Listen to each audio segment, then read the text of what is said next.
أشرقت نفسي بنور من فؤادي حينما رددت يا رب العباد وانتشت روحي وصار الدمع يجري يا إلهي خذ بقلبي للرشاد أشرقت نفسي بنور من فؤادي حينما رددت يا رب العباد وانتشت روحي وصار الدمع يجري أعوذ بالله من الشيطان الرجيم بسم الله الرحمن الرحيم الحمد لله رب العالمين والصلاة والسلام على رسول الله وعلى آله سبحانك لا علم لنا إلا ما علمتنا إنك أنت العليم الحكيم وصلى اللهم على سيدنا محمد وآله وصحبه وسلم اللهم صل على سيدنا محمد الفاتح لما أغلق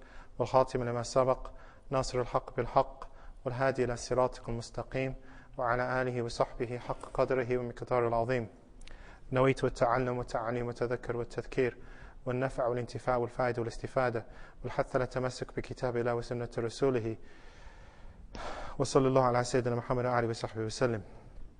Alhamdulillah. I feel like the President of America here with all these. Alhamdulillah, Mr. Barak, is it? Okay, inshallah there'll be proper barakah in this. Why? Because as Arsalan finished with this hadith, which is related by Tabarani and Al-Bayhaqi and considered to be sahih by a number of majority of scholars, including Suyuti and others, it states how important it is to be in service to Allah subhanahu wa ta'ala's creation, to be in service, khidmah, to Allah subhanahu wa ta'ala's creation. And the topic today is one of the companions of Muhammad sallallahu alayhi wa sallam, Hassan bin Thabit, who is known, whenever anyone mentions Hassan bin Thabit, people always remember, oh, the poet. But interestingly, he lost his sight towards the end of his life. And so he was one of the blind companions. Of course, the most famous of the blind companions was? Anybody? Abdullah ibn Maktoum, who was the Prophet's mu'adhin. Interesting. He was the Prophet's mu'adhin, sallallahu alayhi wa sallam, radiallahu anh. And on top of that, when Muhammad sallallahu alayhi wa sallam went for his several campaigns, in fact there were 13 occasions where Muhammad sallallahu alayhi wa sallam appointed Sayyidina Abdullah ibn Maktoum as his imam in his absence. And of course we know that what's meant by appointing an imam in the absence of the imam, who is the imam of the ummah, the imam of the anbiya, is to appoint that person as his khalifa. As we know, Abu Bakr as-Siddiq was appointed as the khalifa, and the way we know this was he was instructed to lead the prayer. And likewise, Sayyidina Abdullah ibn Maktoum was given this responsibility on 13 occasions. So among the companions of Muhammad sallallahu alaihi wasallam, the role of the person who is without outward physical sight was important. طيب. Why did I choose Hassan ibn Thabit apart from the connection to the project of blindness? The three basic reasons, three main reasons. The first one is that he's a really interesting guy. He's a really interesting character. And of all the Sahaba are, but this particular one, his whole story is full of color, it's full of events. So that's one of the reasons. He's an interesting character, and he's also controversial in that depending on which side of the historic divide you'll be on, people will say he's the greatest of heroes or he's the greatest of villains. And for that reason, he's worth kind of looking at because he's interesting. So that's the first one.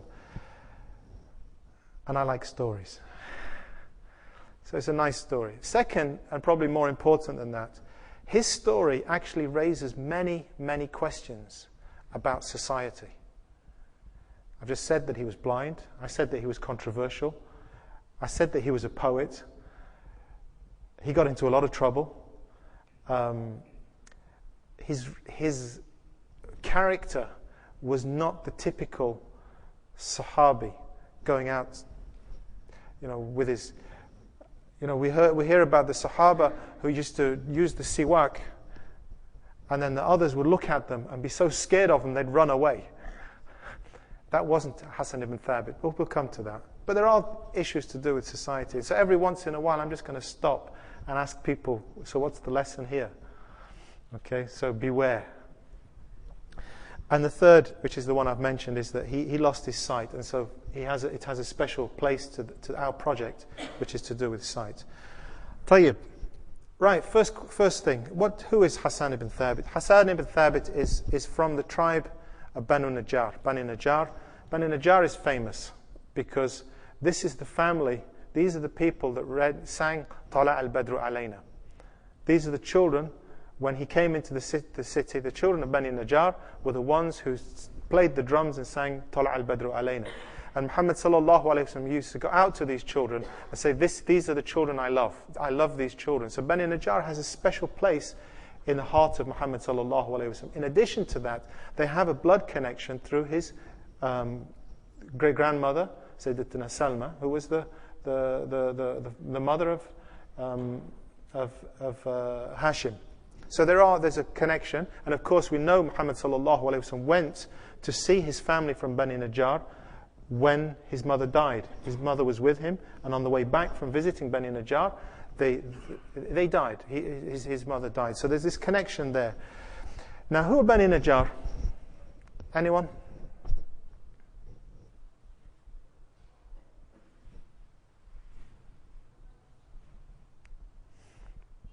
Two tribes in Medina, two big groups of Medina. Who are they? Aus and Khazraj. The tribes of Aus and Khazraj. Aus and Khazraj were two brothers who lived long time before that. They left the Yemen, settled in the city of Medina, which was to become the city Madinatul Munawwara. And the descendants of these two children were known as the tribes of Aus and Khazraj. Aus and Khazraj were in battle for most of their history. This is the tribe which is described ala shifa'i hufratin min an-nar. These were on the precipice of the fire, not just simply because of their kufr, but because they spent their time fighting each other. Were they from the same tribe? I could stop here and say, what's the lesson? But I'm not going to, because I think the lesson's obvious. But anyway, so he's from the tribe of Khazraj. Khazraj, Bani Najjar is a subgroup of the Khazraj. Why is that important? Why is it important to know that he grew up in this tribe of Khazraj who used to fight Bani Najjar? Right, can I just go off the track a little bit and reflect myself? I grew up in Nottingham. Okay, I grew up in Nottingham and kind of got interested in Islam when I was very young, and kind of thought, well, the place you go to is a mosque. Only thing is, I didn't speak Urdu, so I didn't really know what was going on. And all I knew, there was two groups. One prayed upstairs and one prayed downstairs. The people prayed upstairs at 1:15 and the people downstairs prayed at 1 o'clock. And I was with the 1 o'clock Jama'ah until I missed the prayer. So what did I do? I went to the 1:15 Jama'ah. And you should have seen their faces. He's one of them. He's a traitor.